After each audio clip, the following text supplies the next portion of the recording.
지금부터는 좌장이신 제주대학교 법학전문대학원 장혜진 교수님 주제로 토론회를 진행하도록 하겠습니다.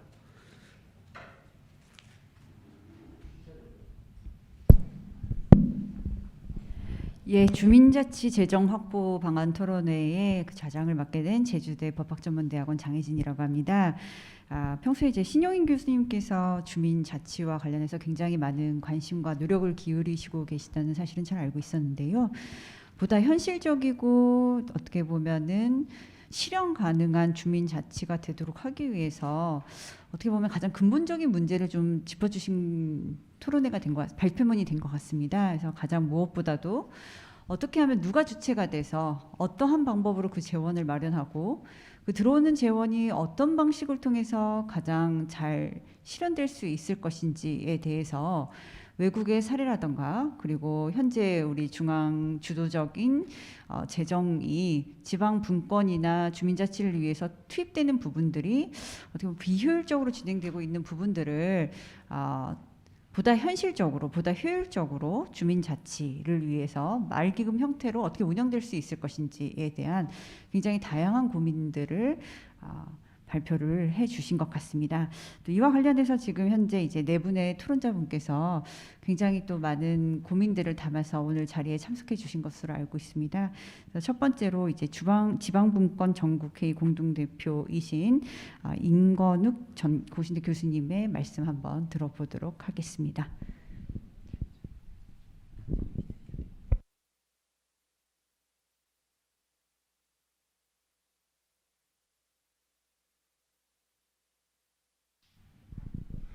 예, 반갑습니다. 안건욱입니다. 제 토론문은 19페이지, 자료집 19페이지부터 26페이지에 담고 있습니다. 오늘 제가 드리고자 하는 말씀의 핵심이고 또 결론이 되겠습니다. 그래서 우선 핵심 요지와 결론에 관한 말씀부터 먼저 드리고자 합니다. 첫째, 주민의 직접 의사에 의한 이 마을기금 운영에 대해서 크게 공감하고 있습니다.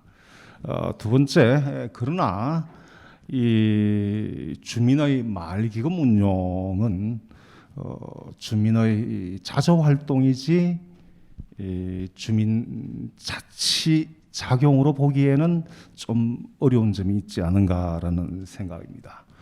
세 번째, 그래서 엄면 수준에서 주민자치가 제대로 실현되기 위해서는 현 읍면동이 이 지방 정부로서의 자치권이 확보되어야 한다. 다시 말씀을 바꾸면 현 읍면동이 자치 개청화되어야 한다는 말씀을 드리고자 합니다. 그래서 말씀드린 이 세 가지 이 결론적인 내용들을 중심으로 해서 몇 마디 말씀을 드릴까 합니다. 우선은 발제에서 주장을 하고 계시는 주민의 의사입니다. 주민의 의사에 의해서 직접 의사에 의해서 마을기금이 운영되는 거, 여기서 저는 크게 공감을 하고 있습니다. 왜냐하면 현재 우리나라의 이 정치 시스템이 제 눈에는 아주 지나칠 정도로 이 대의제 민주주의가 자리하고 있다. 다시 말씀을 바꾸면 우리 대표자들의 의사가 전 정치행정 과정을 지배하고 있다고 해도 과언이 아니다. 물론 우리 여러 특히나 지방자치법에서 주민의 참여와 관련된 제도도 두고 있고 직접 결정 권한과 관련된 사항들도 두고 있지만 사실은 하나씩 뜯어보면 유명무실하다. 다름이 아니라 이름은 있으나 실제 그 제도는 담고 있지를 못하다. 대의제 민주주의가 지나치다. 이건 중앙정부뿐만 아니라 광역시도 그리고 시군 자치구의 모든 정치행정 과정이 사실은 우리의 대표자들의 의사가 지배를 하고 있다. 그리고 이제 우리 주민분들께서 참여할 수 있는 제도들이 형식적으로 여러 가지들이 있죠. 주민투표제도도 있고 이번에 새로 또 도입된 주민 조례 발안 제도 같은 것도 있고 옛날부터 있었던 주민 참여 예산 제도도 있기도 하고 뭐 주민 소송 제도, 뭐 주민 소환 제도에서부터 뭐 별의별 것들이 다 있습니다. 그런데 이 주민 투표 제도 같은 경우에는 사실은 그 투표의 대상이 되는 것들을 이렇게 보게 되면 주요한 투표 대상, 우리 지방자치에서 주요한 사항들은 다 주민 투표 대상으로 하고 있지를 않아요. 그래서 유명무실하고 이번에 새로 도입된 주민 조례 발안 제도 같은 경우에는 이 발안 제도 이게 영 말이 안 되는 이야기가 발안이라 그러면 이 발안 제도 같으면 기본적으로 두 가지 요소를 충족시켜야 하는데 그 첫 번째 요소가 조례 발의 권한이 있어야 합니다. 그런데 새로 만들어진 이 주민조례 발안법에는 주민의 발안 권한을 두고 있지를 않습니다. 그리고 또 하나의 요소는 이제 이 조례를 주민분들께서 최종적으로 결정할 수 있는 권한이 담겨 있어야 하는데 그건 역시 없다는 거죠. 그야말로 개정지방자치법에서 이야기를 하는 주민조례 청구 제도다. 청구는 거죠. 청구하면 청구를 받은 사람이 안 받아줘도 아무 상관이 없는 그와 같은 제도입니다. 뭐 조금 여러 가지 이제 주민 직접 참정과 관련된 말씀을 드릴 수도 있겠지만 시간 관계상 그 정도 하고 그래서 결론적으로는 뭐냐? 결국은 제 눈에는 지금 우리나라가 민주공화국이라고 그러는데 공화국인지 참 의심스럽다.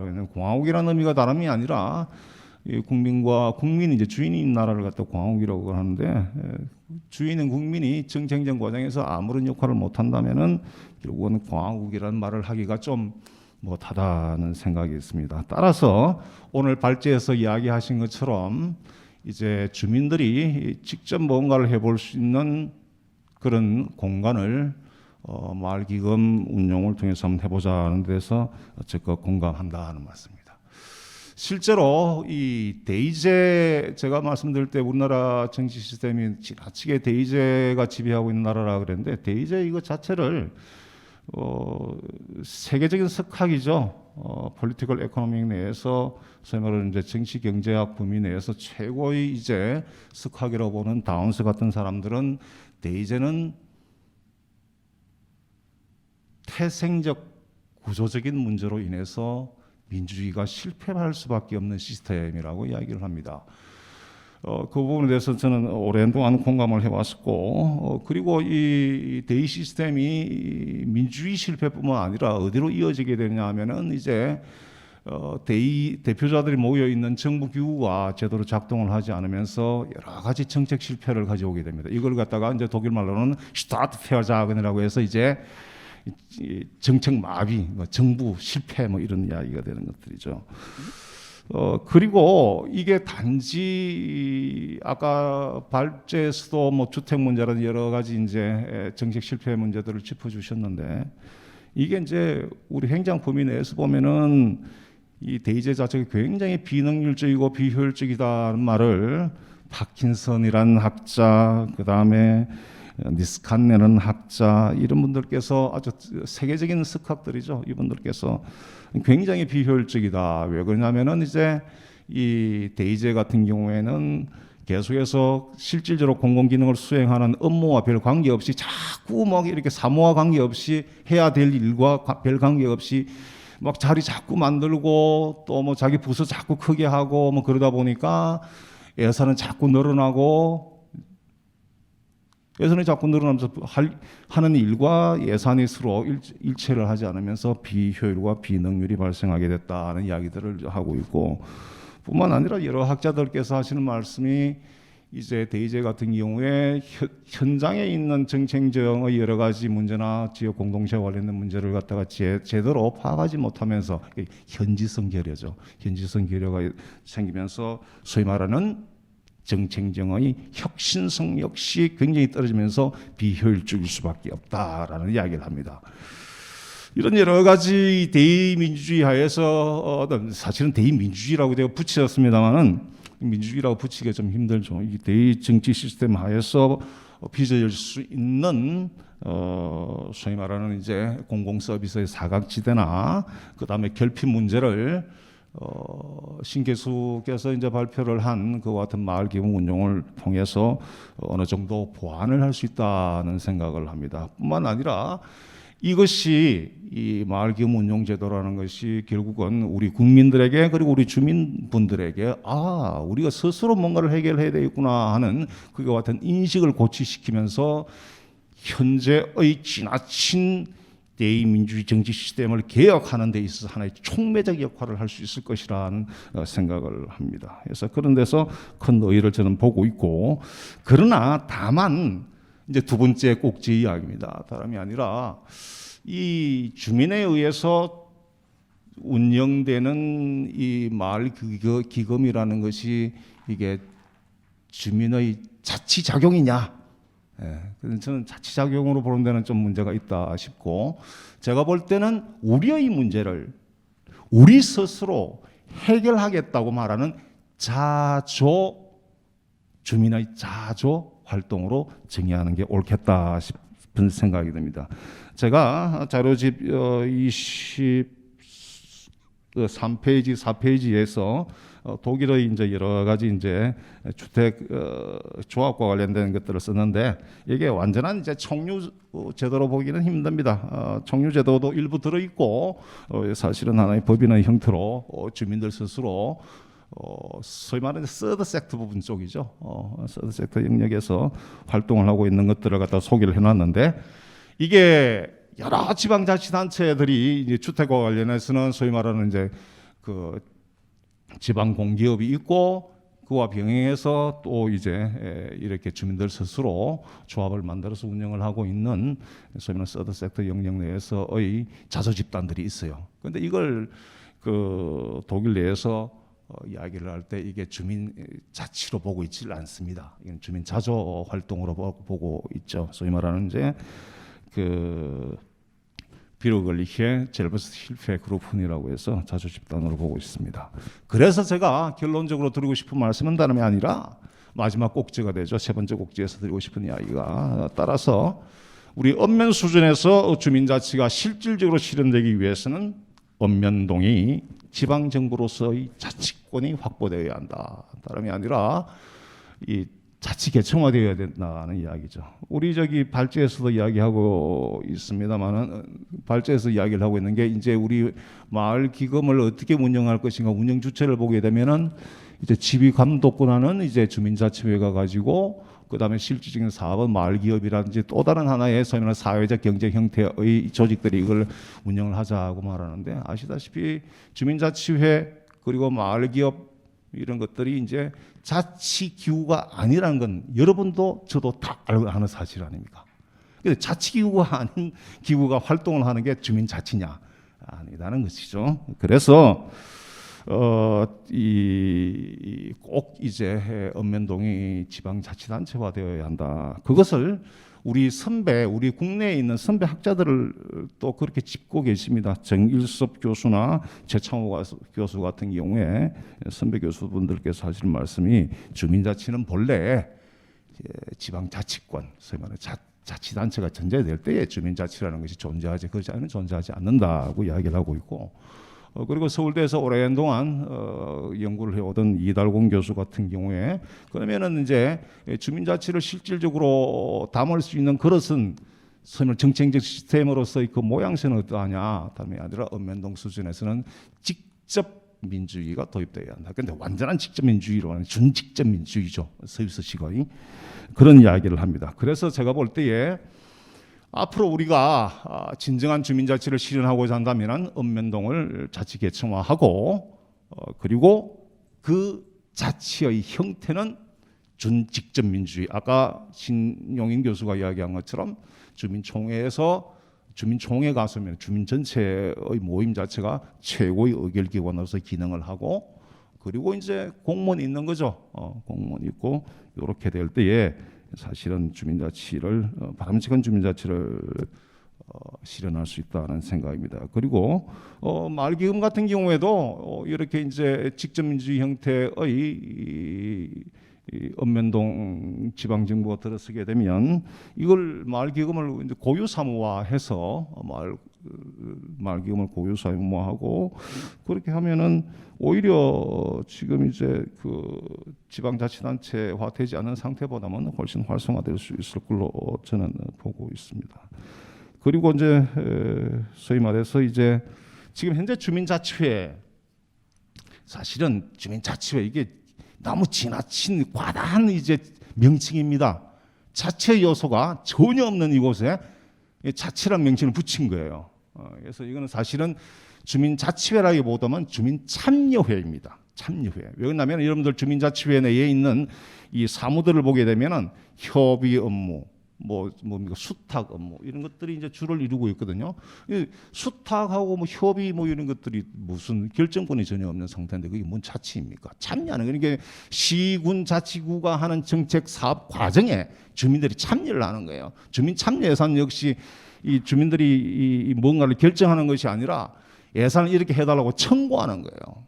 그것 이상이 없습니다. 그래서 정부에서 주민 자치회라고 붙여놓은 것은 너무 과다한 명칭을 부여한 것이다. 아까 제가 말씀드릴 때에 주민조례 발안의 요소가 전혀 없는데 개정 지방자치법 19조에서는 주민조례 청구 제도로 해놓고 이상하게 희한한 법을 하나 법이 희한하기보다는 명칭이 희한한 거죠.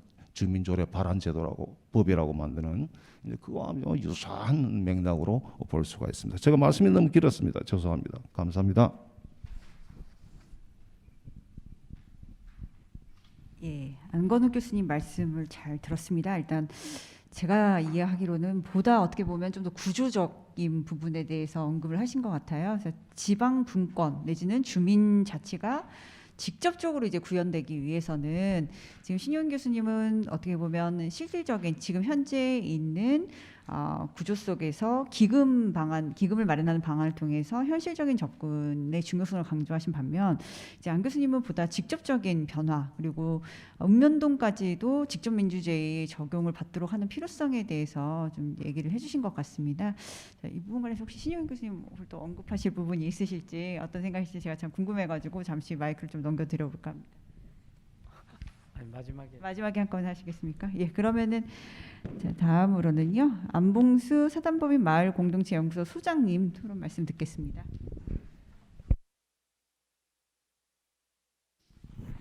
예, 안봉수입니다. 마을 자치와 마을 기금이라는 아주 기본적으로 생활에 꼭 필요한 이런 주제를 갖고 토론회를 한다 하기에 참여를 하였습니다. 마을 자치와 마을 기금은 뗄래야 뗄 수 없는 관계인 것 같습니다. 마을 자치를 하기 위해서는 어떤 기금이 조성되고 운영이 되어야 하며 그리고 마을 기금을 조성하고 운영하기 위해서는 그 마을이 자치가 되었을 때만이 가능할 수 있으리라는 생각을 갖습니다. 그러나 제주도에서는 지금 과거 마을 운영에서부터 일정 부분의 자치가 이루어지고 있는 부분들이 있거든요. 리장을 직선제로 운영을 한다거나 마을에서 리 경상 운영비를 각각 자부담을 하여서 마을을 운영을 한다라거나 다양한 분야에서 일정 부분의 자치가 마을 단위로 이루어지고 있다는 것이죠. 그리고 마을이란 수백 년, 수천 년 동안 이어 내려오면서 공동체가 형성된 주민들의 삶이 터전이거든요. 이러한 마을이 몇 개씩 모여서 읍면동이 되어 있습니다. 그러니 읍면동에 있는 마을 그 자체가 문화나 공동체의 의식 그리고 자산이 정도 주민들의 역량이 정도가 모두 다르다는 것이죠. 이러한 집합체가 읍면동으로 모여서 마을 자치를 한다는 것은 상당한 어려움이 있다는 것이죠. 행정적 자치는 읍면동에 의해서 가능할지언정 마을 기금을 조성하고 운영한다라거나 마을 문화를 어떻게 자치적으로 해결을 한다라거나 향유를 한다라거나 이렇게 했을 때는 읍면동 단위에서 상당히 힘든다라는 것이죠. 마을마다의 개성이 다 다르기 때문이죠. 그래서 저는 행정적 자치는 읍면동 단위에서 가능할지언정 마을 자치가 더 주민들에게 깊게 내려가기 위해서 읍면동 단위로 가능하겠느냐 한 것에는 부정적으로 생각을 하고 있다는 말씀을 우선 드리고 싶습니다. 그리고 마을 기금 조성 역시 제주도의 현실을 봤을 때 읍면동 단위에서 마을 기금을 조성하고 운영하기란 무척 힘이 들다라는 것이죠. 마을마다 인구가 다르고 면적이 다르고 생활 정도가 다르고 산업이 다릅니다.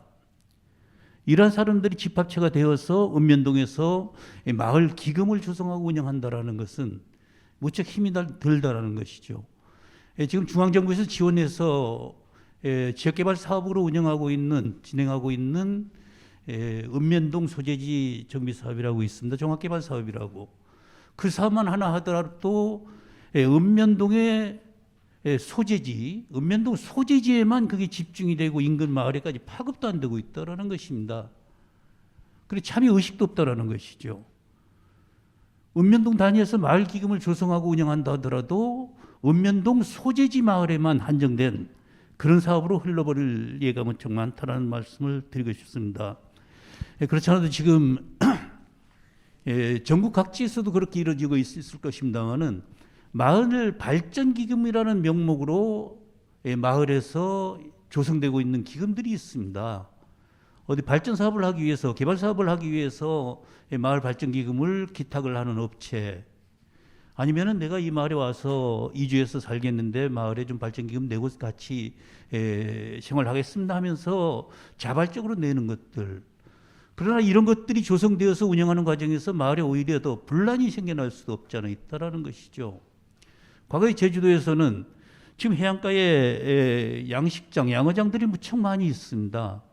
양어장 들어올 때마다 해녀들에게 어업권을 보장해 주기 위해서 일정 부분의 보상금을 업체에서 나눠준 적들이 있었거든요. 그것이 현실로 되다 보니 지금은 다른 사업을 하려 해도 많은 사람들이 마을 사람들이 마을 발전 기금을 요구하고 그것을 나눠 갖기 위해서 노력을 하고 있다라는 것이죠. 그것만이라도 만약 마을 기금으로 활용할 수 있다라면 더 큰 효과를 얻을 수 있지 않겠느냐 이런 생각을 갖고 있습니다. 이런 것 때문에 마을에서는 큰 분쟁이 일어나는 일도 많이 있다라는 말씀을 드리고 싶습니다. 이런 마을 발전 기금이 이제 더 발전해서 마을 기금으로 가야죠. 예를 들면은 성산리가 있습니다. 행정에서 우도 도항선 주차장을 만들었거든요. 그것을 마을에 운영을 주었습니다.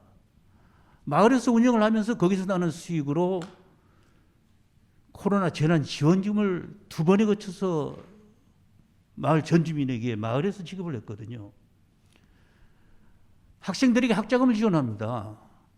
이러한 그 지역에 어떤 주차장 하나를 조성하고 마을에 출연해 주더라도 마을에서는 그것을 마을 기금화해서 운영할 수 있다는 것이죠. 아주 많은 행정적 사업들이 마을에서 이루어지고 있습니다.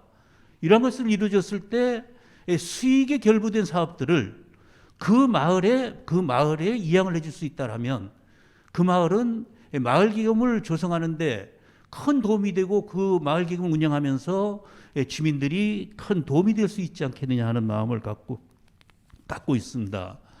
그러나 지금 행정적이나 국가적으로는 무척 마을 자치를 힘들게 하고 있는 부분들이 많이 발생하고 있습니다.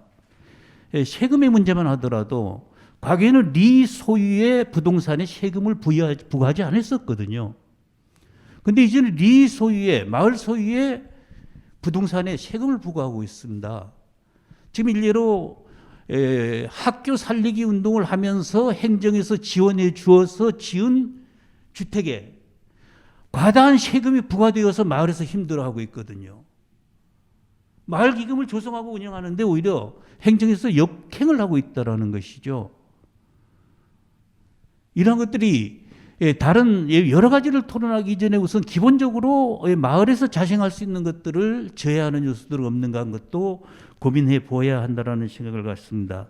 앞서 토론을 해주신 교수님께서가 읍면동 자치권을 확보해야 한다는 말씀을 하는 것에 저는 적극 동감을 합니다.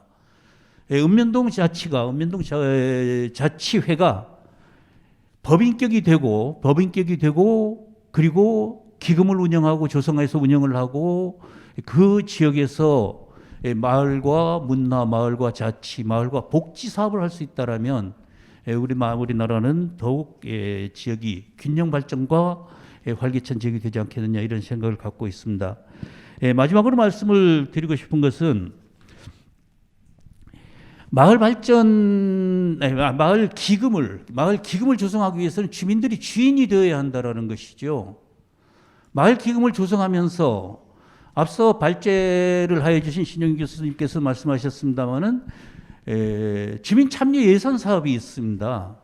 주민 참여 예산 사업, 주민이 직접 참여하여서 사업을 발굴하고 사업 계획을 수립하고 사업을 집행하고 사업을 평가하고 사업을 지속 유지 가능한 구조를 만들려고 하는 것인데도 주민들이 구경꾼이 되고 있다라는 것이죠. 이는 주민들이 의식의 변화 무척 필요하다라는 생각을 갖고 행정에서도 주민들이 역량을 믿고 맡게 한다라는 것이죠.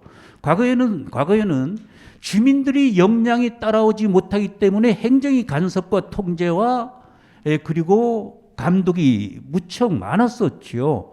그러나 이제는 주민들이 역량 충분하다라고 봅니다. 이러기에 행정에서도 통제하고 감독하려 하고 어떤 지시하려고 하는 그런 문화를 많이 버려야 한다라는 이런 말씀을 드리면서 마무리하겠습니다.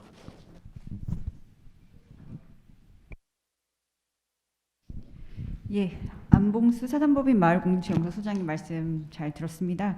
자, 이제 소장님 말씀을 이제 간단히 종합을 해보면 일단 마을이 이제 자생적으로 마을이 좀 더 주체가 돼가지고 읍면동보다 더 작은 조직이라고 할 수 있겠죠. 이제 마을이 주체가 돼서 마을 고유의 특성에 맞는 어떤 사업을 위해 가지고 종래 이제 마을 발전 기금에 한정되는 것이 아니라 마을 기금 자체가 마을을 이제 마을이 주도적으로 그 부분에 대해서 집중적으로 잘 활용할 수 있도록 하는 어떤 근본 토대를 좀 마련했으면 좋겠고, 행정 부분이 있어서 그에 대해서 좀 자치권을 보장할 수 있는 자주적인 허용할 수 있는 그런 분위기에 대해서 좀 강조를 하신 것 같습니다. 자, 다음 토론자로는 양영일 제주특별자치도 주민자치위원회 협의회 회장님 토론 말씀 듣도록 하겠습니다. 예, 제주특별자치도 주민자치 협의회장을 맡고 있는 양영일입니다. 이제 서두에 인사 말씀에서도 제가 말씀을 드렸습니다만, 이제 제주 주민자치회 개정과 관련된 제주특별법 개정을 목전에 두고 있습니다. 아시다시피 특별법이 개정이 되면 우리 현재 주민자치위원회의 명칭이 주민자치회로 바뀌게 되고 그 기능과 역할 그리고 그 위상도 크게 변화가 될 것으로 예측을 하고 있습니다.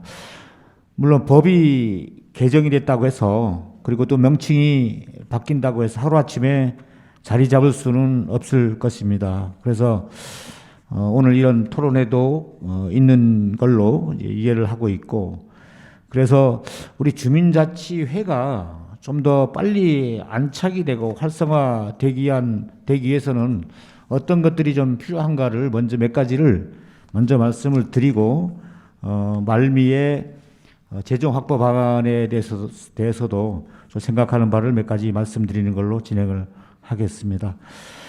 우선 조금 일부 발제와 또 다른 위원님들이 말씀하신 것 중에 일부 겹치는 부분이 있을 수도 있어서 좀 양해를 구하겠습니다.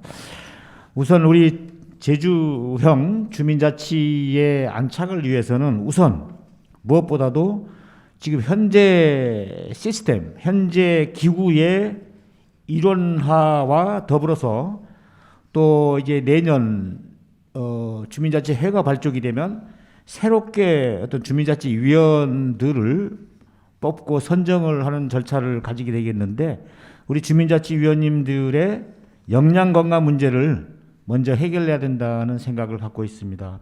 현재 제주의 주민자치 운영 형태에는 우리 읍면동의 각종 그 문화복지 편의시설을 총괄하는 주민자치 센터하고 또 우리 공모 등으로 구성된 주민자치위원회, 여기 위원장은 이게 민간인으로 이제 호선하도록 위원 중에서 호선하도록 이게 조례에 되어 있습니다만, 그렇게 구성이 돼서 운영이 되고 있습니다.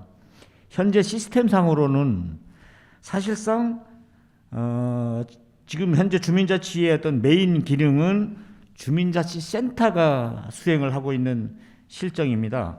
센터의 장은 읍면동장이 센터장이 되도록 되어 있습니다. 그래서 그 센터의 각종 프로그램을 사실상 우리 주민자치위원님들이 기획하고 운영하는 게 아니고 읍면동 특히 센터의 직원, 지금은 우리 공직자들이 설계하고 기획하고 운영을 하고 있는 실정입니다. 거기에 우리 주민자치위원회가 어떤 조례에는 심의 기능으로 이제 돼 있습니다만 사실상 좀 심의 기능이라는 형식으로 해서 같이 이제 따라가고 있는 실정밖에 안 된다라는 말씀을 먼저 드리고, 또 위원 모집 방법도 제가 시간이 날 때마다 강조하는 사항입니다만 관련 교육 4시간만 이수를 하면 대부분이 공모를 통해서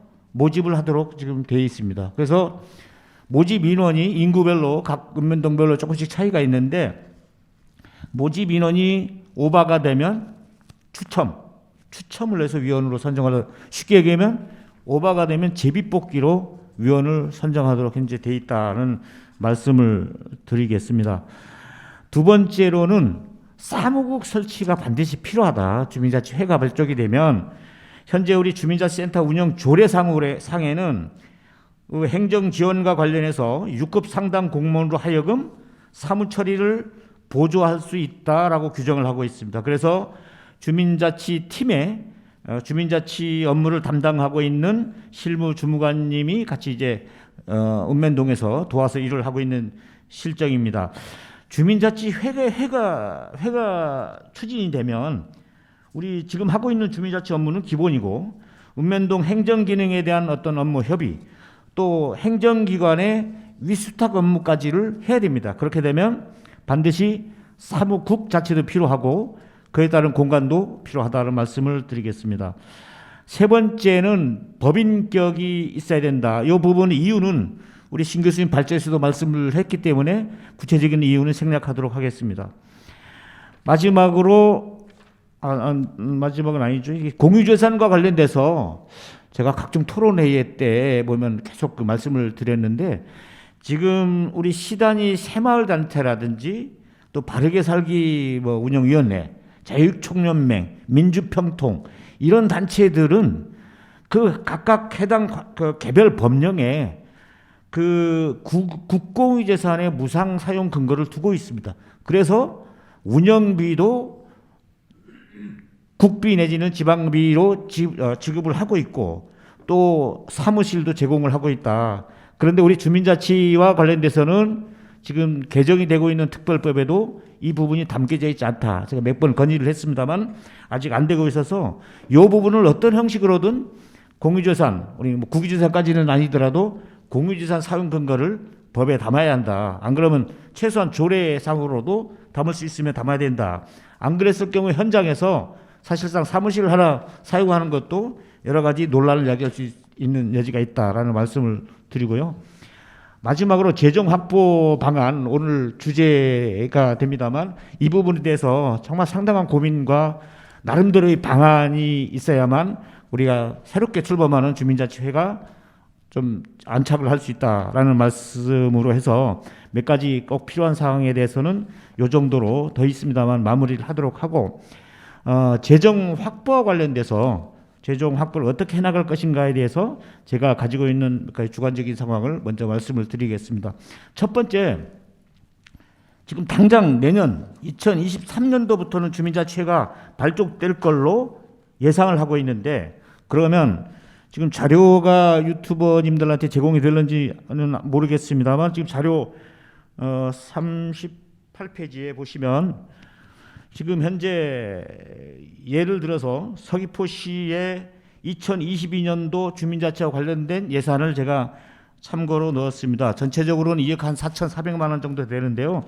이 중에 행사 운영비 큰 덩어리 예산들이 다 행사 운영비, 행사 실비 이렇게 됩니다.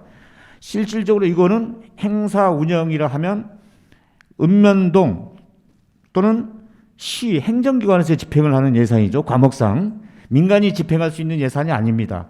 그래서 예를 들면 주민자치 박람회도 우리 주민자치위원회가 또 주민자치위원회가 모인 위원장들이 모인 협의회가 집행을 해야 되는데 사실상 시군 행정에서 집행을 하고 있죠. 이제 저희가 같이 이제 동참을 하는 정도인데 이런 예산들이 특히 행사 운영비 같은 예산들이 덩어리 예산들이 당장 2023년도부터는 민간 이전 내지 민간 행사 보조로 바뀌어야 된다. 그래서 민간 주민자치회에다가 좀 서툴지만 맡겨서 집행을 해야 된다.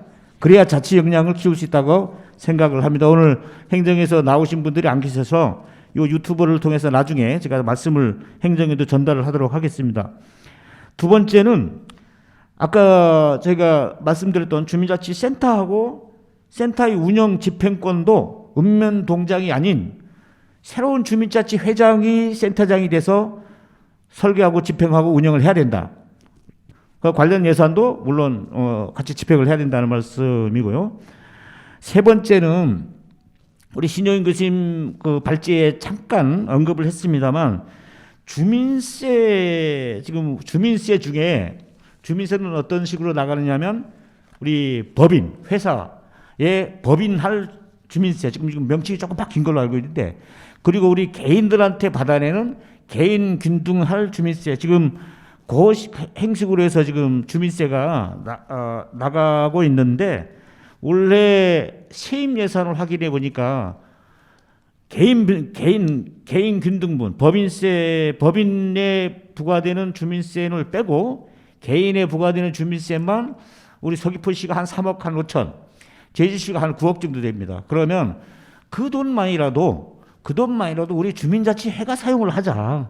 매해 그걸 기반으로 기초금액을 해서 재원을 확보하자라는 말씀을 드리고 싶고요. 이게 전혀 엉뚱한 게 아니고 제가 자료의 39페이지에도 넣어놨습니다만 다른 시도에서 이미 개인 균등분 주민세를 재원을 가지고 주민자치회에 배분하는 사례는 종종 있습니다. 2019년부터 쭉 있고 서울시라든지 수원시, 담양군 같은 데도 있기 때문에 이걸 전혀 새로운 게 아니고 우리가 조금만 노력을 하면 행정하고 협의를 거치면 기초 재원으로 활용할 수 있다라는 말씀을 드리겠습니다. 네 번째로 특별법이 개정이 되면 행정의 위탁 사업을 저희가 주민자치회가 할 수 있는 근거가 마련이 됩니다. 그러면 그 위탁 사업을 수행할 수 있는 여러 가지 여건 또 능력을 길러서 아주 능동적으로 우리가 주민자치회가 행정의 위탁 사업을 해야 된다. 예를 들면 지금 마을 만들기 지원센터라고 있습니다. 도의 그 중간 조직인데 여기에 그 주민 역량 강화 사업에 대해서는 여기 마을 만들기 지원센터에다가 도에서 위탁을 줘서 수행을 하고 있거든요. 그 인력도 한 7, 8명이 그 예산으로 쓰고 있고 위탁을 주게 되면 위탁 사업을 수행하는 대신에 거기에는 반드시 수수료를 지급하도록 되어 있습니다. 도급 사업인 경우는 이윤이지만 위탁 사업인 경우는 수수료를 지급하도록 되어 있기 때문에 위탁 사업을 하면서 인력도 나름대로 갖추고 또 능력도 향상시키는 기회를 갖고 또 한편으로는 그 수수료를 가지고 자체 재원도 일부 확보할 수 있다라는 말씀을 드리고요. 장기적으로 주민자치회가 중심이 되는 도급사업도 해볼 필요가 있다. 왜냐하면 도급사업 같은 경우는 예를 들면 그렇습니다. 산림조합 같은 경우에 그 조합 업무만 하는 게 아니고 거기에 뭐 가지치기 사업이라든지 심지어 임도 시설 사업까지 합니다. 그래서 관련 법에 산림조합 등에 뭐 농진경도 마찬가지입니다만 수의계약을 하도록 돼 있거든요. 그래서 이게 아무 사업이나 하면 주민자치회가 무슨 전문건설 없잖아 이런 논란이 있을 수는 있겠지만 주민자치회와 관련된 사업, 예를 들면 마을 주민들과 관련된 사업, 뭐 지역에 뭐 조그만 뭐 마을 뭐 체육시설 뭐 시설 사업이라든지 아니면은 뭐 주민 편익 시설 설치 사업이라든지 등등은 충분히 주민자치회가 중심이 돼서 할 수 있다. 필요하다면 제도를 마련해야 되겠죠. 이제 수의계약 근거라든지 또 필요하다면 전문건설 면허가 필요하다면 면허를 갖출 필요도 있다. 장기적으로는 주민자치회가 어떤 형식으로든 재정을 확보해야만 안착이 되고 활동을 할 수 있는 근거가 된다. 그래야 자립을 할 수 있다는 얘기입니다. 그래서 그렇게 되면 돈이 없으면 신 교수님이 항상 강조하는 건데 아무리 제도가 좋고 시스템이 좋다 해도 가지고 있는 돈이 없으면 돈을 주는 사람한테 얽매일 수밖에 없어요. 우리가 행정에서 지원을 받으면 그 지원받는 만큼의 관리 감독을 받을 수밖에 없다라고 말씀을 드리고 궁극적으로는 주민자치회가 향후에는 주민자치 자치권을 행사를 하는 자치회와 또 주민공동, 주민편익시설, 주민이용시설을 관장하는 분야로 나눠서 갈 필요도 있다 하는 생각을 전 개인적으로 해보면서 우리 제주도가 우리 뭐 다른 시도와 틀리게 주민자치와 관련돼서는 저희는 특별법의 이제 개정만으로도 충분히 담을 수 있는 상황이고 다른 지자체가는 지방자치법을 개정을 해야 되는 상황들이 있는데 아무튼 이런 여러 가지 기회를 통해서 우리 뭐 주민자치위원회도 노력을 하겠습니다만 또 이 행정, 제주도나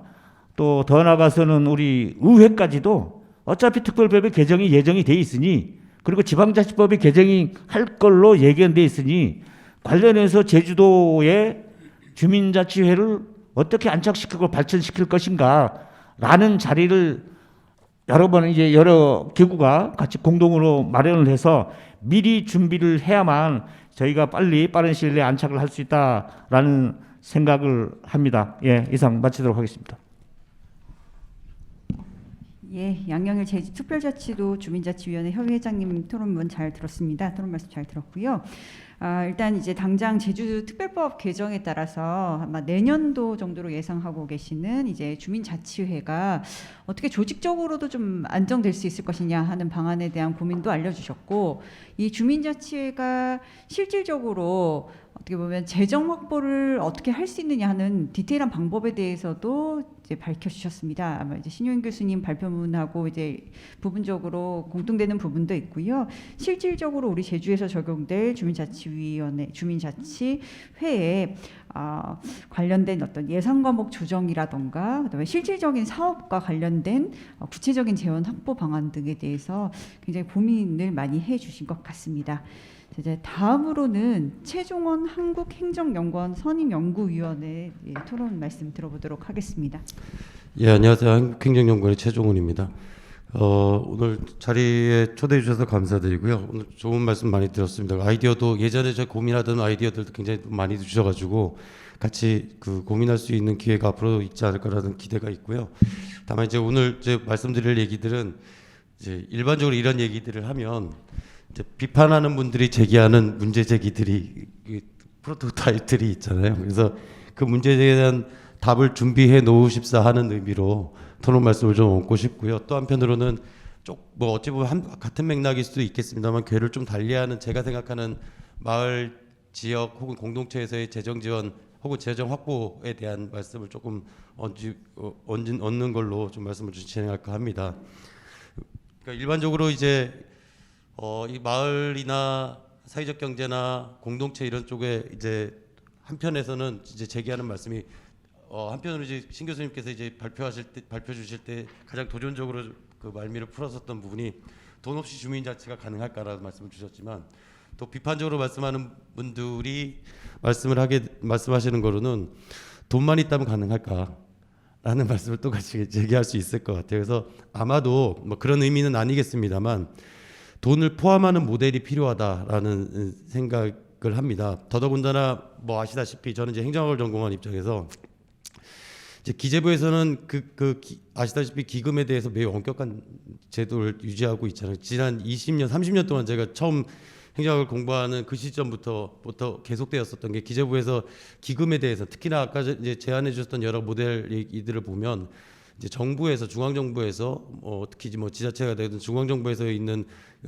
그 재정을 기금으로 확보하는 내용들이 주 내용들이 포함되어 있는 걸 본다고 하면 그런 그 지난 30여 년 동안 그 이상이죠. 기재부에서 유지하고 있는 기금에 대한 매우 엄격한 제한 태도가 사실은 이제 이 마을 기금에 대한 아이디어가 얼마만큼 확정될 수 있을 것인가에 대한 그 우려 내지는 이제 그 생각이 좀 있고요.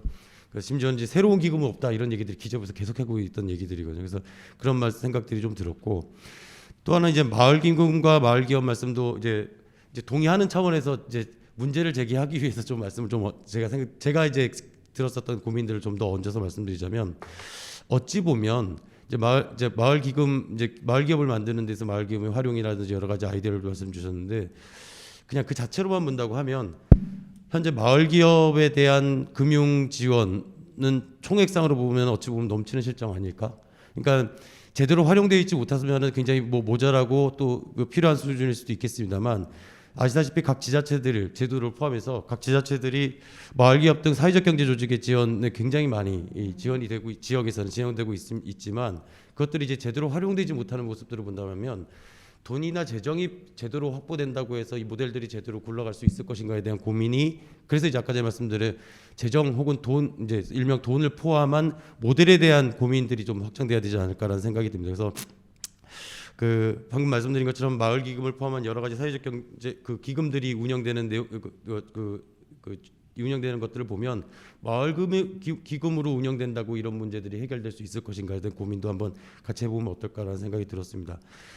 이론적인 그 백업으로 언급해 주셨던 오스트롬의 공유적인 비금 말씀도 이제 사실은 그 남편이었던 빈센트 오스트롬부터 엘리노 오스트롬이 물론 그 노벨상 엘리노 오스트롬이 탔습니다만 그들이 사실은 이제 그 공유주의의 자치 운영 관리에 대한 말씀을 했던 당시 이제 애초의 아이디어들은 아마도 이제 모든 사회 활동이나 혹은 심지어 이제 구체적으로 얘기하자면 관료제의 대안으로서 자치 운영에 대한 것을 언급한 것은 아니라고 저는 이해를 하거든요. 그러니까 나름대로의 보완 기제였고 당시로서는 터키의 그 공동 운영되는 내용들이나 아까 그 예시로 보여주셨던 여러 사례들을 보면 자치로 운영되는 사례들이 없지 않다. 당시로서는 그 말씀을 주신 거고 또 한편으로 그러기 위해서는 이제 그런 내용들을 그런 경험적 사례들을 쭉 모아두다 보니 소위 말해서 자치를 위한 여러 가지 원칙들이 필요하더라라는 거잖아요. 그래서 뭐 경계가 명확해야 된다든지 기타 등등 그 처벌의 문제라든지 언급하셨던 여러 얘기들이 있고 그래서 그게 비단 재정의 문제, 마을 기금의 내용을 포함하는 재정의 확보만으로 그 자치가 가능할 것 제대로 운영될 수 있을 것인가에 대한 것들은 당연히 아닐 일이라고 보고 그래서 이제 마을 기금이 이제까지 이제 생각하지 못했던 여러 가지 아이디어라고 한다면 그 마을 기금 내용을 포함한 모델을 사실은 이제 좀 더 모델로서 그 아이디어를 좀 더 확장할 필요가 있지 않을까라는 생각이 들었습니다. 그래서 마을 기금을 그 마련하고 혹은 이런 그걸 제도화하기 위한 근거로 삼기보다는 그 내용을 포함한 실제로 자치 마을 활동들이 자치적으로 운영되었지 우리 주민자치가 제대로 운영되기 위한 모델로서 이제 발전시키면 좋겠다라는 생각이 들었고요. 그 여러 사례들을 들었었던 마리날레다 제가 사실 이제 되게 반가웠던 게 이 책을 저도 이제 보면서 재밌었고 제가 안식년 때 한번 찾아가 보려고 굉장히 노력을 했었어요. 근데 그 근처까지 갔다가 사실 찾지를 못하고 돌아올 정도로 굉장히 외지고 언급해 주셨지만 사실은 인구 한 3천 안 되는 인구 그러니까 모델로서 그래서 저는 개인적으로 이런 케이스 스터디를 이제 볼 때는 물론 이제 이 자체가 뭐 우리 제주에 혹은 우리 지역에 우리 마을에 그대로 이식될 수 있는 제도나 어떤 경험이라고 생각하지 당연히 그런 건 아니겠습니다만 이런 사례들이 뭐 코인 스트리트도 마찬가지고 기타 이런 이 자치 조직들이 혹은 자치 활동들이 굉장히 활성화된 사례들을 우리가 보는 가장 중요한 그 미덕은 자신감이라고 생각됩니다. 그러니까 각각의 맥락이나 문화에 있어서 다 다른 모델들이 만들어질 터이지만 당연히 이제 그런 맥락에서 각각의 그 맥락과 문화에서 그런 자치의 모델들이 나올 수 있다라는 자신감을 얻기 위해서 이런 사례 연구들은 굉장히 의미 있다고 생각이 들고 또 그 차원에서 이제 마리날레다가 되건 코인스트리트가 되건 이런 것들을 좀 살펴볼 필요는 있습니다만 어쨌든 간에 비교하기에는 조금은 맥락이나 문화가 굉장히 다른 내용이기도 하거니와 또 한편으로는 또 한국의 우리 마을 혹은 공동체와 비교했을 때 조금 더 규모상으로는 여러 가지 좀 이제 매치가 되기 힘든 부분들도 분명히 있는 것 같다라는 생각이 들었고요. 그래서 제가 생각하는 부분들은 이제 그런 내용들 신 교수님 아이디어에 얹어서 제가 사회적 경제나 뭐 이쪽을 이제 연구 진행하면서 제안했었던 내용 그리고 그때 아이디어는 오히려 이제 소위 말해서 금융신용협동조합 혹은 노동금고 등을 당시에 그 협동조합들의 기본으로 공약서를 가지고 있는 그런 금융신용협동조합들에 의한 재정 마련이나 지원으로 아이디어를 확장하거나 아이디어를 좀 더 얻는 것은 어떨까라는 생각이 들었습니다. 제가 당시에 사회적 경제 조직들 혹은 협동조합을 포함해서 공동체 사업들을 이제 하면서 어떻게든 악착같이 좀 그래도 뭐 짧게라도 좀 보려고 노력을 했었는데요. 나름대로의 이런 대표적인 이런 공동체 모델들의 특징들을 보면 소위 이제 스페인 몬드라곤이니 볼로냐니 퀘벡이니 뭐 이런 공동체 조직 그 지역들 보면 공통점을 보면 제가 생각해 나름대로 이제 뽑았던 공통점은 1차적으로는 일단은 그건 이제 우리가 제도로 얘기할 수 있는 부분은 아니지 않을까 싶기도 하고 운일 수도 있고 싶은데 1차적으로는 굉장히 중요한 시작점에서의 굉장히 중요한 리더십이 있었던 것 같습니다. 그러니까 몬드라곤 모델에서 호세 신부 혹은 뭐 그 스위스 위그로 모델에서의 그 두투바일러라든지 등등등 처음에 만들어질 때 그 공동체가 만들어질 때 굉장히 중요한 리더십을 발휘했었던 리더가 필요한 그래서 이거 제도로 얘기할 수는 없습니다만 이제 공통점으로서는 그런 것들이 보였었고 또 한편 이제 협동의 기제인 것 같습니다. 그래서 돈뿐만이 아니라 얼마만큼 시작할 때 그 협동의 기제를 시작할 것이냐 이런 부분들이 보였어요. 그러니까 예를 들자면 몬드라곤 모델 같은 경우는 처음 시작할 때 사실 축구 클럽부터 만들었다고 하거든요. 그러니까 돈 모인다고 해서 사실 이제 이게 만들어지는 부분들은 아니어서 이제 그런 부분들 그리고 이제 또 하나가 공통적으로 보이는 부분들이 이제 금융 지원의 부분이었던 것 같습니다. 그게 노동금고의 형태건 신협의 형태가 되건 간에 기본적으로 이제 몬드라곤에서 카라브랄이나 퀘벡에서 데자르 등 그 신용협동조합 같은 경우에 이 금융적인 지원 이게 마을금기와는 조금 더 다른 형태일 테지만 어쨌든 그런 재정 지원이 이 공동체 모델들이 성공할 수 있었던 공통적인 모델이었었던 것 같습니다.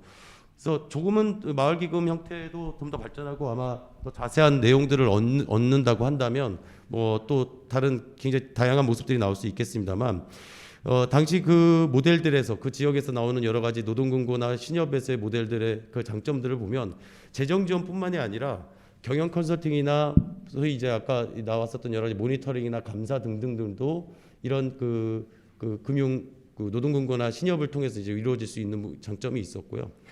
다만 이제 우리나라에서는 현재 이제 금융협동조합 설립이 굉장히 제한적일 수밖에 없는 거고 혹은 그 기본법에서 제외된 부분이어서 오히려 이런 쪽에 대해서 조금 더 같이 병행해서 그런 부분을 고민하면 더 좋지 않을까라는 생각이 들었고요.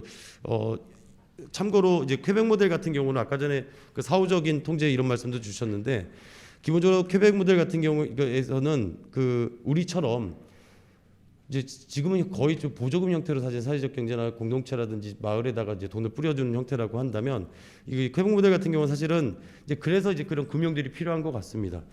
대자리 등이 되건 여기서 기본적으로 대출이 형태가 되고 이제 재정 지원을 하게 되면 그 모델의 성공 여부나 성과 혹은 그간의 절차적인 프로세스 정도를 모니터링해서 사후적인 보전 방식으로 이제 진행되는 모습들이었거든요. 이제 그것들을 이제 진행을 하려면 사전적으로 그 재정에 대한 지원을 신협이나 노동금고가 지원하는 형태로 진행되는 모습들을 볼 수 있었습니다. 그래서 마을기금의 모델뿐만이 아니라 이런 신협협동조합이나 노동금고 이것들을 좀 더 활성화하는 방안으로 좀 재정 확보를 고민하는 게 하면 어떨까라는 생각이 좀 들었고요.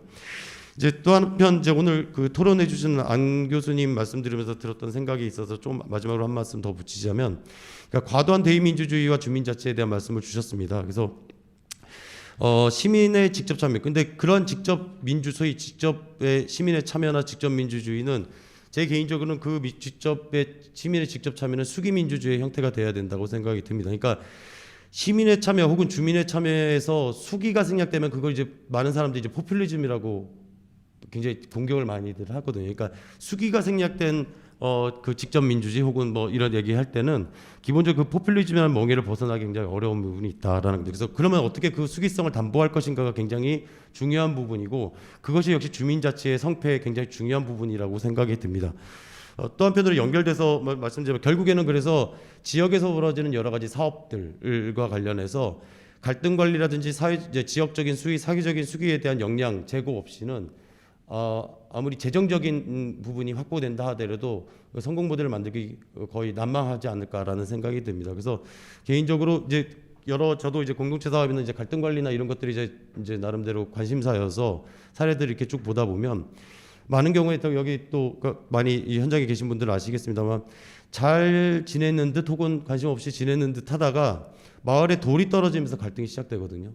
그러면서 제가 봤었던 여러 사례들, 대부분 많은 사례들이 보면 심지어는 특히 제주 사례도 그 지역에서 더 큰 모습이 아닐까도 싶은데 제주뿐만이 아니라 보면 요새 이제 귀농 귀촌들 많이 하시고 하는데 20년이 지났는데도 이주민이더라고요. 그러니까 기본적으로 이제 토착미 이주민 그러면서 이제 기금의 형태는 또 다른 의미긴 하겠습니다만 돈이 어떤 형태로 제대로 된 설계가 되지 않고 떨어지게 되면 그 돈에 대한 향방에 따라서 사실은 지역에서 갈등이 벌어지는 문제가 굉장히 큰 사회적인 문제가 지역적인 문제가 발생할 수밖에 없고 그러기 위해서 이제 이런 문제들을 사전에 우리가 좀 나름대로 보완하고 예방하기 위해서라도 아까 말씀드렸던 것처럼 재정 돈에 대한 문제뿐만이 아니라 포함하는 돈의 문제를 포함하는 주민자치의 모델을 이제 좀 더 발전시켜서 고민해야 되지 않을까라는 말씀을 좀 드리고 싶었습니다. 예, 이상입니다. 네, 최종훈 한국행정연구원 선임연구위원 말씀 잘 들었습니다. 이제 기존에 저희가 얘기했던 게 기본적으로 기금 방식, 그러니까 중앙 정부에서 돈이 조달되는 방식을 전제로 얘기가 많이 됐었는데 현실적인 여건, 그러니까 기재부의 입장이라던가 그동안의 기금 운영 방식을 고려해 보았을 때 기금 조달 방식이 아니라 다른 방식, 어떻게 보면 지금 얘기해 주셨던 부분들이 외국의 스페인이나 이제 케벡 사례를 들어서 노동금고 형태를 통한 자체적인 재원을 마련할 수 있는 또는 조달할 수 있는 방법들에 대한 조언을 좀 해주신 것 같습니다. 그리고 아까 얘기해 주셨던 기본 사례들에 대해서는 저도 좀 많이 공감을 하는데요.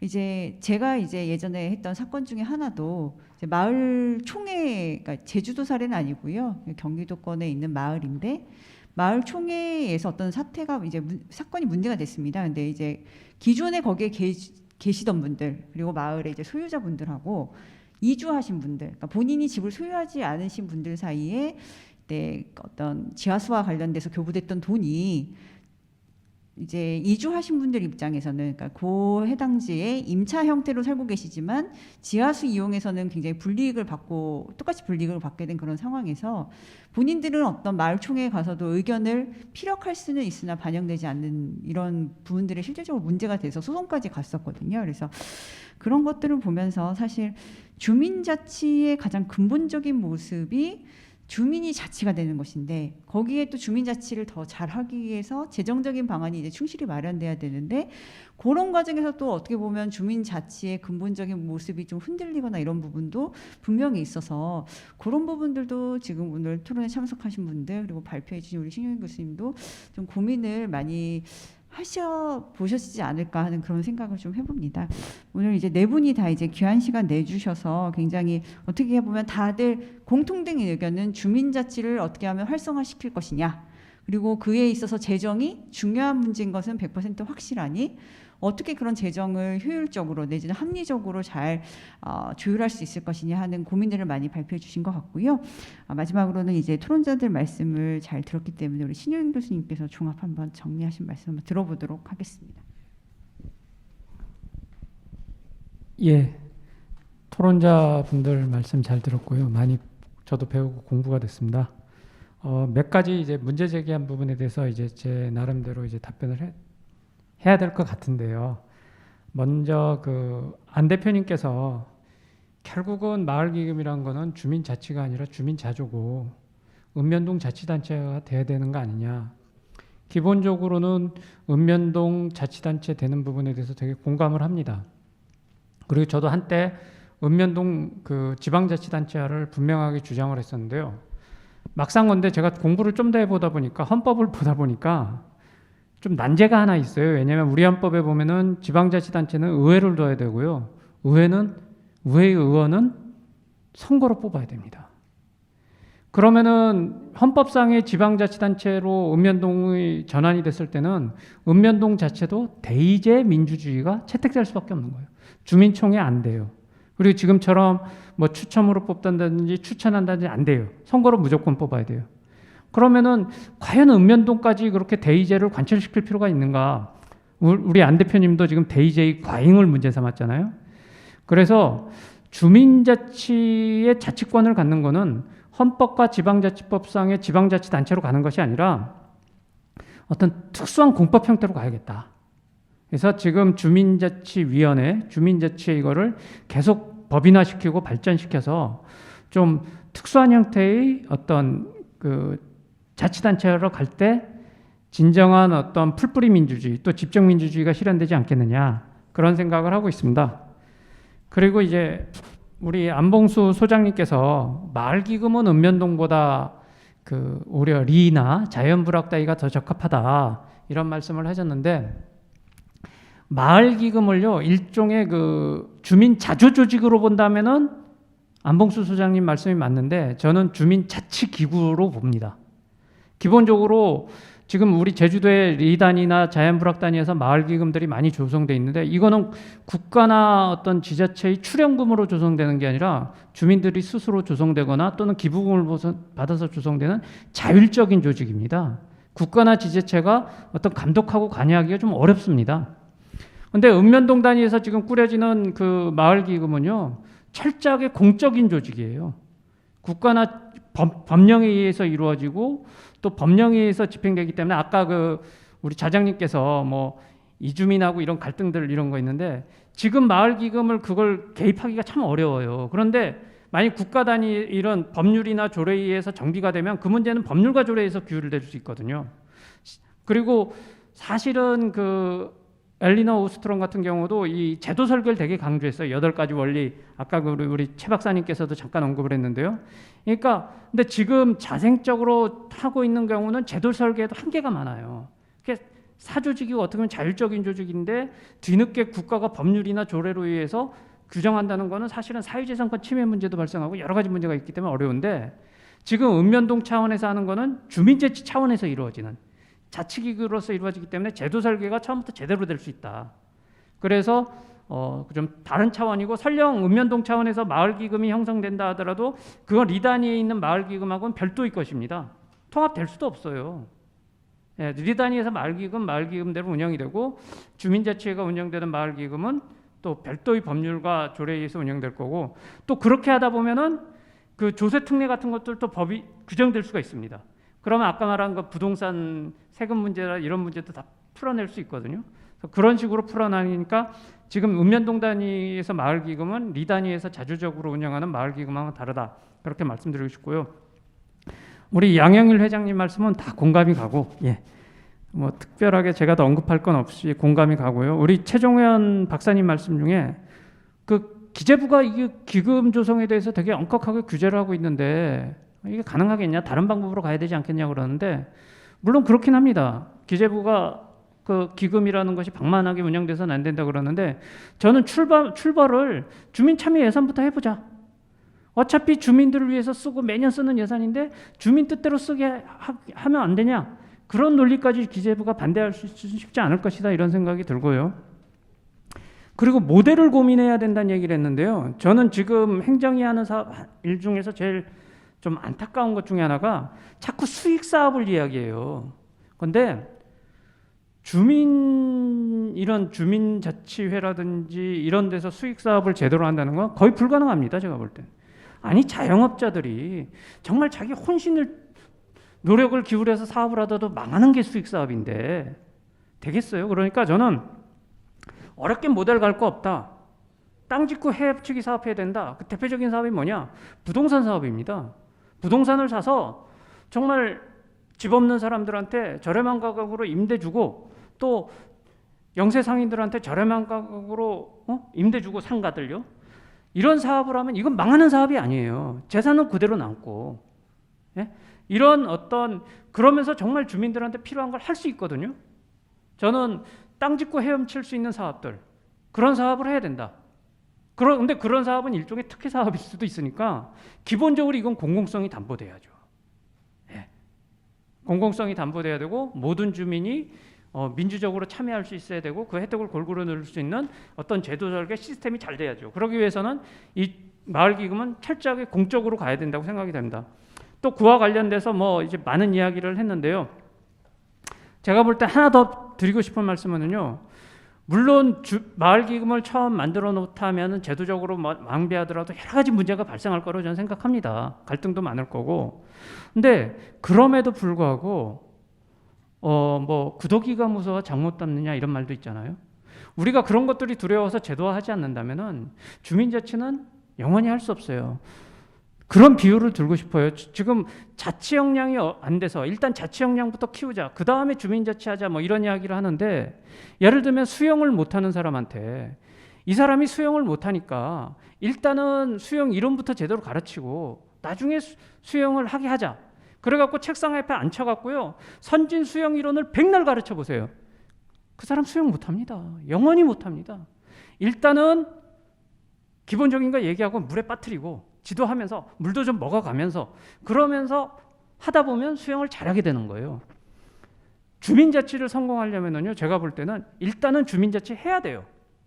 하고 하는 과정에서 여러 가지 시행착오도 있고 문제도 있겠지만 그러면서 보완돼 가면서 자치 역량도 키워져가고 그러면서 주민자치는 완수되는 거예요.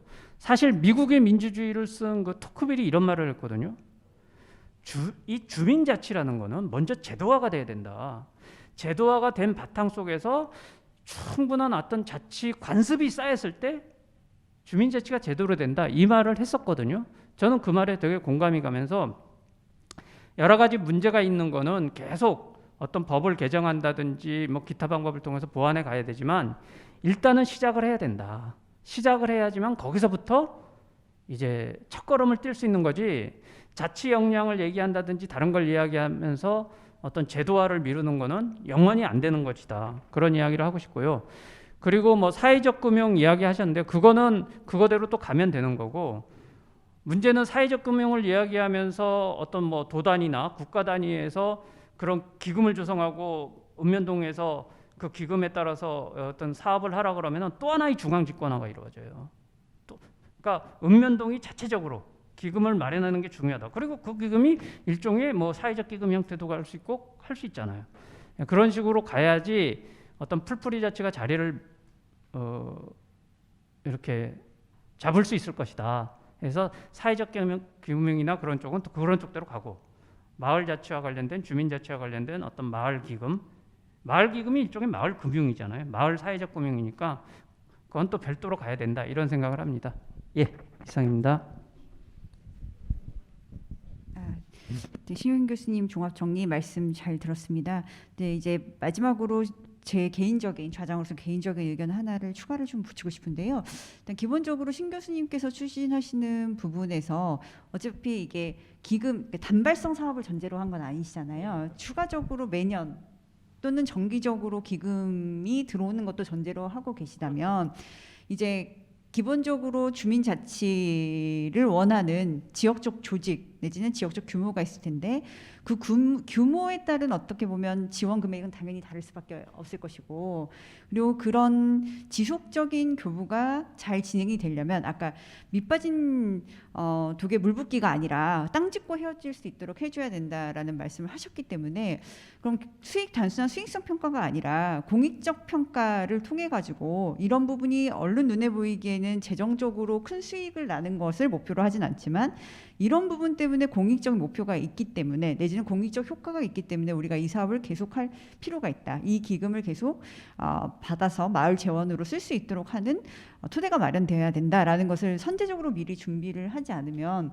어떻게 보면 기금을 전달하는 입장에서 계속 평가가 들어가려고 할 수밖에 없을 것 같거든요. 그래서 그 부분은 어떻게 좀 고민하셔서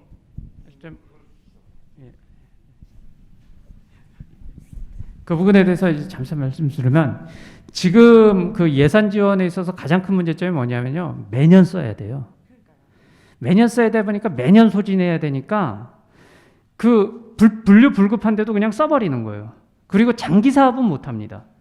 뭐 일몰제가 있고 그래서 그러다 보니까 정말로 어떤 필요한 사업 못하는데 기금은 뭐냐면 매년 쓸 필요가 없어요. 돈이 지금 당장 쓸 필요 없으면 그냥 적립하면 돼요. 그리고 저는 그런 얘기예요. 부동산 사면 된다. 예.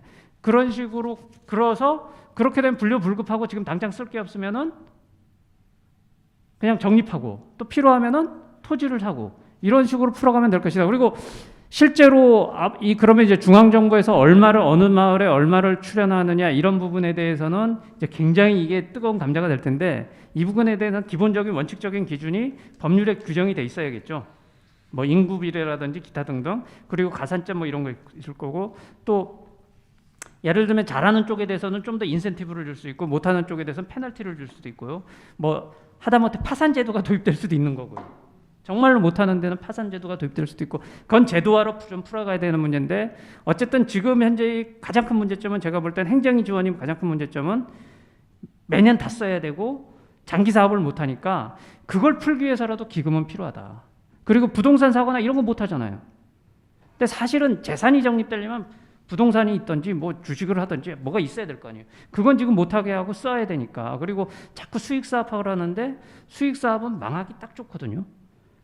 예, 그런 부분들에 대해서 풀어가면 되지 않을까 싶어요. 말씀.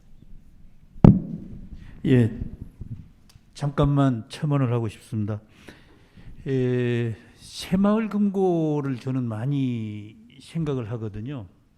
새마을금고 설립의 목적을 보면은 지금 오늘 여기서 우리가 대화 나누는 것과 똑같은 목적이 있습니다.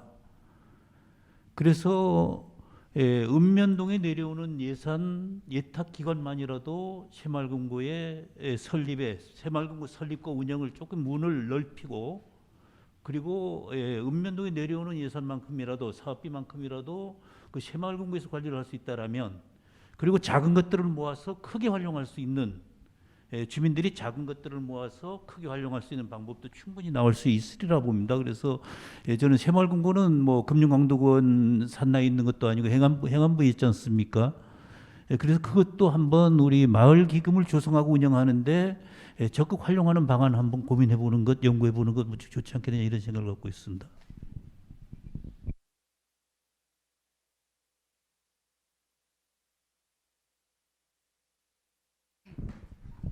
예, 오늘 주민자치재정 확보 방안 토론회 이제 신용인 교수님의 발제 그리고 네 분의 귀한 토론 잘 들었습니다. 오늘 굉장히 생산적이고 그리고 실질적인 주민자치가 될 수 있는 큰 틀에 대해서 많은 고견들이 오고 갔던 것 같습니다. 향후에도 이런 고견들이 잘 반영돼서 어떻게 보면 지금 나왔던 얘기들의 재정과 관련된 건 결국 실질적인 주민 자치를 어떻게 하면은 보다 더 적극적이고 효율적으로 달성할 수 있을 것인가에 대한 가장 근본적인 고민이 아닐까 싶습니다. 본 토론회 이후에도 그리고 이제 온라인으로 보시는 많은 분들께서도 좋은 의견 있으시면 알려주시면 감사할 것 같고요.